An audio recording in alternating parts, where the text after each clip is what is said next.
Hello, everybody. Welcome. So today we've got another Gaffr video for you. So I'm joined again by Kyle or @Stoke Gaffr. So hi, Kyle. Hi, Hello Martin. again. Into the home straight now in the last 11 game weeks. So yeah, looking forward to talking about the next 4 game weeks.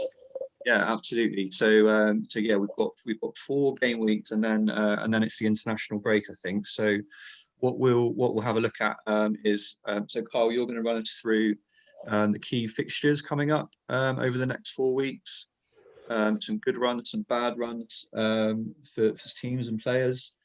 Kyle's then going to talk to us about potential third striker options.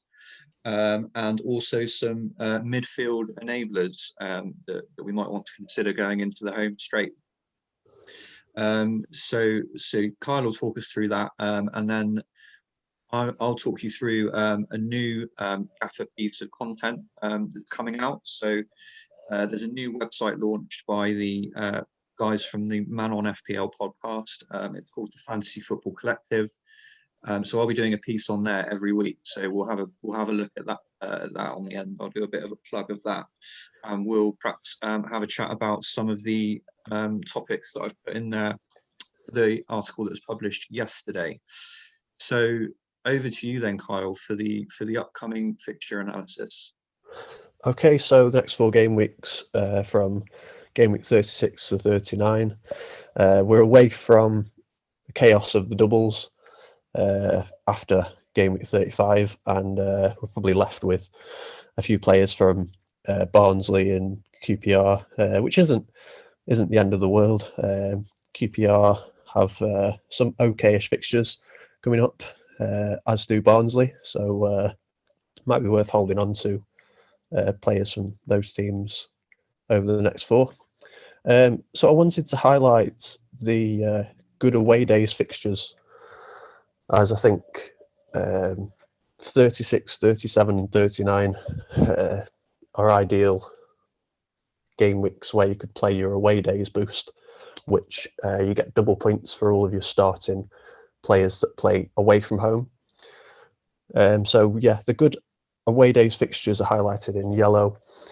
As we can see, Brentford, Norwich and Swansea all play away on the same game weeks in 36, 37 and 39. So it might be a good opportunity to play your away days boost while they're all still fighting for promotion.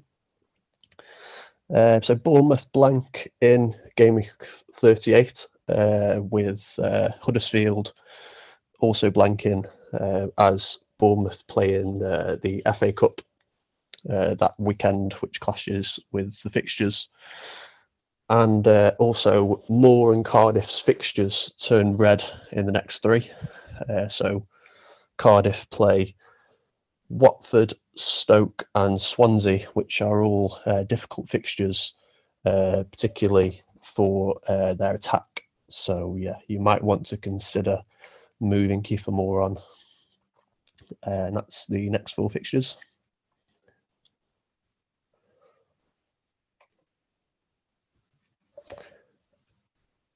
So when I did the fixture analysis, I pointed out Tony and Pukki as being both good captaincy picks for the next 4 game weeks, and potentially captain and vice captain picks over the next 4. So if we want to have Tony and Pukki as 2 of our forwards, then it might be best to look at someone a bit more budget, sub 9.0, to fill that 3rd forward slot. So I did some digging into the numbers on who could be the best forward under 9.0. And, from total points and the last 4 form, I think that Lucas João comes out on top. I know that Adam Armstrong has missed the last game week with an injury. So he missed both of his double game week fixtures. and is out with a tendon injury. So he might not be, worth owning until we know that he's definitely, back fit. So he's probably a no-go at the moment, despite having the second most points, and is up there with Pookie and Tony for goals per game. But yeah, he's before his injury even, he was off the boil in comparison to his form from earlier on in the season. So a few people were looking to or they might have been looking to move him on for, say, Charlie Austin, who's gone back to QPR and hit the ground running really with goal scoring form as soon as he came back into the QPR side in January, and he's becoming a template player to rival Lucas João, and his last four form is good. It's up there with the best among the forward options. But yeah, there's no real standout. So I found it interesting to do a bit of digging. At the moment, I have Lucas João in my team, and I'm probably looking to either take out Lucas João or Charlie Austin to get Tony back in as another captaincy option. So yeah, I mean, it is a tricky one. What do you make of those numbers, Martin? Is there anyone that stands out to you? So I think I do like Watford in general at the moment. I think their manager that they brought in a few months ago now, he is renowned for having goal scoring teams, and it took him a while to get going. But their goals per game average is definitely increasing now, in line with what you'd expect from previous teams he's managed. So I think Pedro is an interesting option. I think it's a bit of a gamble though, because Deeney is sometimes fit and sometimes isn't. So I don't know if Pedro is really a nailed starter, but the upside on Watford attackers is big. I think Austin is a good pick. So I know QPR have got 2 home games coming up. I think one of them is against Millwall. I forget what the next one is, but I know it was a good game when I looked. So I think Austin is decent. But again, there's pros and cons with Austin. Is he going to play 90 minutes? Is he going to play 2 games in a week? So yeah, I mean, I suppose it depends how safe you want to be, or whether you want to push the boat out, or you're trying to make up points. I think if I was chasing, I'd probably go for Pedro, because as I say, I think the upside on him and Watford is massive. So that would probably be my pick from what we're looking at there. So yeah, moving on from that, Tony and Pookie are looking like worth every penny of the 10+ million that you pay for him at the moment, as does Emi Buendia, who is the top point scoring midfielder and the only player to be on double figures for goals and assists at this point in the season. But they're all over 10 million now, so we might be best looking at budget midfielders. So I've pinpointed 4 cheap midfielders that can play as your second midfielder alongside Buendia, and these 4 are all good picks every game week to pick from, as a if the fixture's right and you fancy them to score. You pick one of these 4 to partner Buendia. As we know, in Gaffr, midfielders don't score as many points on average. They don't have the high ceiling that defenders and forwards do. So you probably only want to pick 2 every game week. So there's no point wasting all of your budget on, having 4 standout midfield options in Gaffr, as opposed to other fantasy games where you might spend that bit more. It's much more worth investing in your forwards. So Tony, Pukki plus someone between 7 to 9 million, and then invest, in your defence as well, because they, on average, score more than midfielders with the clean sheet halves. So moving on to the picks, the 4 midfielders, the cheap mid fillers, as I've called them, hopefully more thriller than filler. So Nick Powell at 6.0 is the most expensive of the 4. He's got 11 goals this season and is the 3rd highest points scoring midfielder in the game at just 6 million. So a very good option. And a goal scoring midfielder. And in Gaffr, you find that when midfielders score,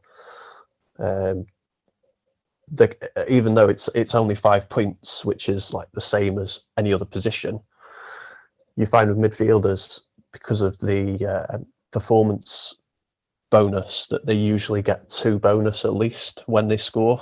So midfielders are always worth having for that potential. Goal scoring midfielders for the potential of bonus points on top for the underlying stats like your key passes, your tackles, and things that add on to the goals, which make them good to own. But apart from the goal scoring midfielders, like I have listed here, Bradley Dack, now fully fit, and Tony Mowbray said that he's a player that scores goals and he wants to get into attacking positions in the box, and has compared him to Adam Armstrong, who's had a great goal scoring season so far. And with Armstrong out injured, he's putting his faith in Dack to replicate that, and he's put his faith in Dack from a higher position now, occupying Armstrong's position in Blackburn attack. Michael Elise is another budget option who has grown and grown throughout the season. He's still only young. He's only a teenager, but his place in his importance in the Reading team has become so big that he's now on penalties for them, as well as all the other set pieces. So he's well worth having. He has the 2nd most assists of any player on 9, along with his 5 goals. And now he's on penalties, you'd expect him to be scoring more as well. Lucas João missed the last 3, and Elise scored the last penalty that Reading were given. And Matt Crooks, the star of the double game weeks, scored 6 goals over the season, and there could be more to come with him on the double game week front, with Rotherham having 2 more games postponed, which will lead to 2 more double game weeks for them in the future. And at 4.6, he can sit as your 3rd sub most game weeks, and you can just throw him on for when the doubles come around, and just play him in the doubles basically. But with Powell, Dack, and Elise, you've got a rotation of midfielders there that you can pick from every game week depending on the fixture. There are other options as well, maybe spending a little bit more, going into your 6 million and above bracket. There are good players in Gaffr, but I just think with Tony and Pukki being so expensive now, Buendia being by far the best midfielder to own, you're probably looking to spend your money elsewhere. So they are the 4 midfielders that I would go for if I was on overhaul now, as I think they're the 4 best midfielders to go with Buendia. Nice one. Yeah, I don't have a lot to add to that, Carl, because I just agree with you 100%. So, yeah, Nick Powell and Elise have been in my team for a while now, and yeah, a bit more money in defence. I think, yeah, I've had Canos in my team for a while, so I think now Bradley Dack's fit, I think I might downgrade Canos for Bradley Dack, and give myself a little bit more cash, even up front. So yeah, I'll be looking at that. So I'll probably have 3 of these 4 by the end of the week.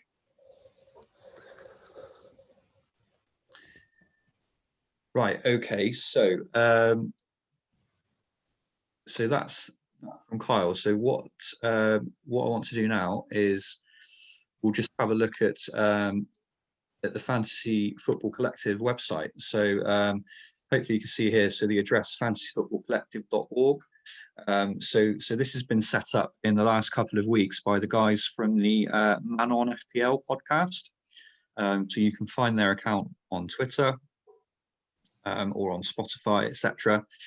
And what they've done is they've created a website, as you can see at the top, that will contain content on all of the FPL games.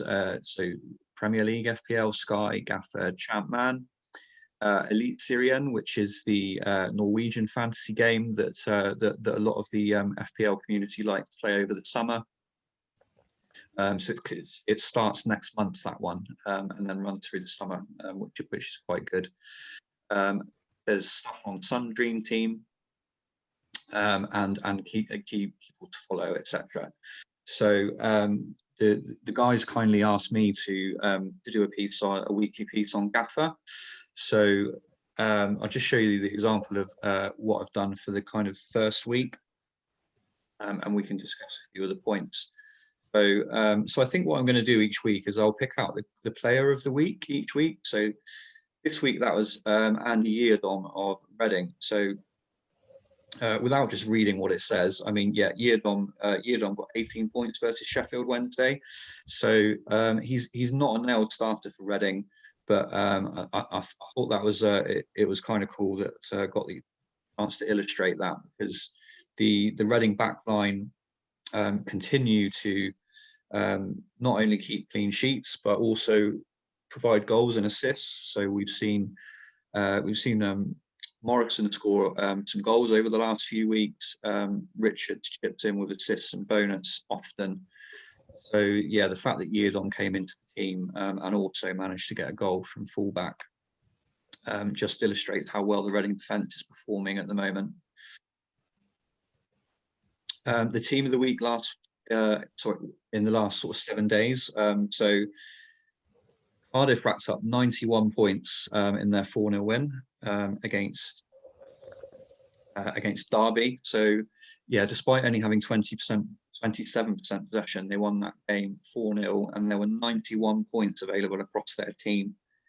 It was really only Pack that didn't deliver for you. Any other Cardiff player would have got for you for that game. So Cardiff are now 11 unbeaten under Mick McCarthy. I doubt this has gone unnoticed by anyone really, but they're on fire under Mick McCarthy. 11 games unbeaten now,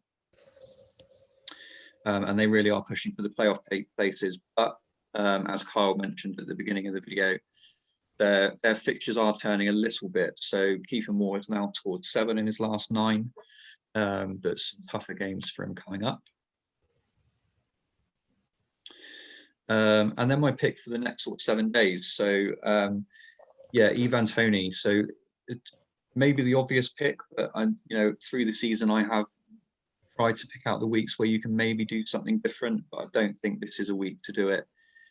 He's got Blackburn away and Derby away. So Blackburn is on Friday night, and then the midweek game next week, he's got Derby away. So 2 teams in pretty poor form for Ivan Toney over the next 7 days. And then a slightly more differential pick, I think Ilias Chair over the next 7 days. So he's got Huddersfield at the weekend, and then Millwall as his midweek game next week. So he scored last night.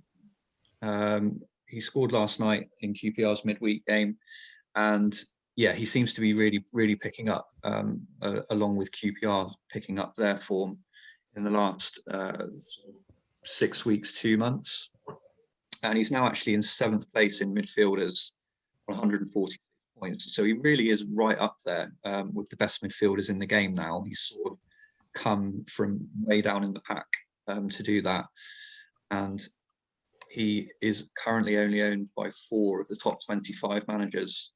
But when I looked, 4 of those managers were in the top 6 or 7. So I think he's going to be one of the reasons that those managers in the top 10 have made those gains. So he will become more on people's radar, I think. So in terms of teams in and out of form, so who's hot? Barnsley, 7 wins in a row now. Their goals conceded per game has dropped by 65% from their season average. So it's as we spoke about in our last video, it's their defensive record improving that is really boosting their points on the board.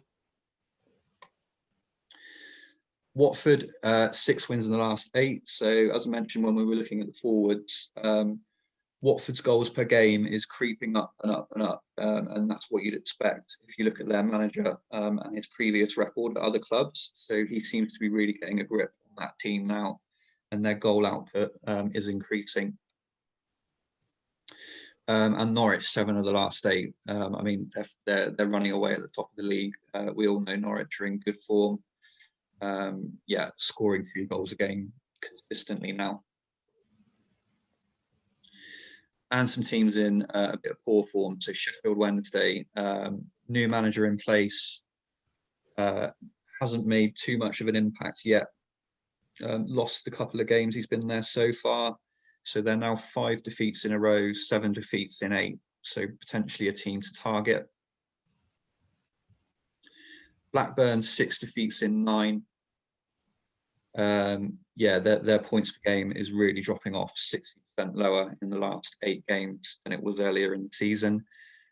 So again, people like Elliott and Armstrong really dropping off in terms of the points they're returning. And Huddersfield Town, 1 win in the last 13, another team potentially to target. I know there are some Championship fans that were a bit sceptical about their style of play earlier in the season. So their manager is a disciple of Marcelo Bielsa, and he's got a very similar playing style, very intensive. And I know some questions were raised by people earlier in the season about whether they would sort of tail off towards the end of the season. And it looks like that might be starting to kick in, maybe, potentially. Upcoming doubles and blanks we've spoken about. So just a bit of any other business. So I mean, this isn't really too much for Gaffr. It's just an interesting Championship point, I suppose, that Cardiff keeper Dylan Phillips, Yaya Snogo missed for Huddersfield against Cardiff to maintain Cardiff's unbeaten record last Friday. So yeah, just an amazing record that Dylan Phillips has got. Faced 17 penalties, 8 of them missed, 7 saves. And yeah, the last point Kyle touched on earlier, Lucas João off penalties for Reading. Michael Elise looks to be the new penalty taker. He took and scored a penalty against Sheffield Wednesday at the weekend. So yeah, just rattled through that. So this is going to be updated every week with whatever's happened in the last 7 days. So sometimes we'll be looking at a single game week, or sometimes we'll be looking at 2 games weeks. Depends if there's been midweeks or not. So yet more Gaffr content that's out there for you guys. Good stuff, Martin. And I'm a big fan of the Man On podcast and what they do for the Gaffr community. I'm in a couple of their Gaffr group chats, and yeah, they're 2 good guys to chat football with, and I'll be using this website for your Gaffr content, and other games as well. So yeah, absolutely. And it's well not just me on here, I should say as well, doing Gaffr stuff. So we'll just have a quick look at what else we've got on here. I think potentially it will just be me at the moment doing something every week, but there definitely will be other contributors. So we've got another article here from Gaffr. I'm not sure how you pronounce that. Gaffr GUI. I don't know. GUI, yeah, that gets everyone, to be fair.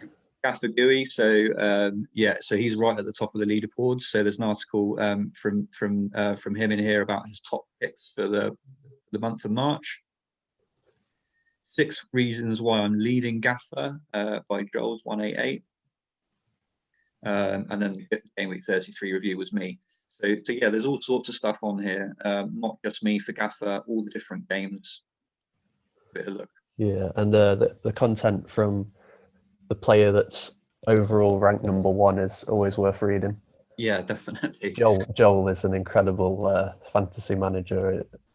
Yeah, well worth reading that article on how he's risen to he's stayed top, should I say, of the Gaffr rankings, and yeah, knows the game inside out, and continues to amaze us all and stay at the top of the leaderboard. So yeah, he knows his stuff. Absolutely. Okay. Anything else from you, Kyle, or should we wrap it up? I think that's everything for now. Yeah, thanks for having me on again. It's been good for me to to discuss in my head what to do with my team from week to week. Yes, some things I get right and some things I get wrong, but I always look to get more right than wrong, and hopefully I do that. So hopefully I've helped you along with Martin. So yeah, hope you've enjoyed this video. Yeah, thanks, Carl. Yeah, I mean, it's all about having the right reasoning, isn't it? Sometimes your picks don't come off, but you can't pick everybody, can you? You just try and get the information to give yourself the best chance. So hopefully we've helped you at least do that. And good luck with making your actual picks. Okay, thanks again, Kyle. Thanks everybody for listening, and we'll see you next time.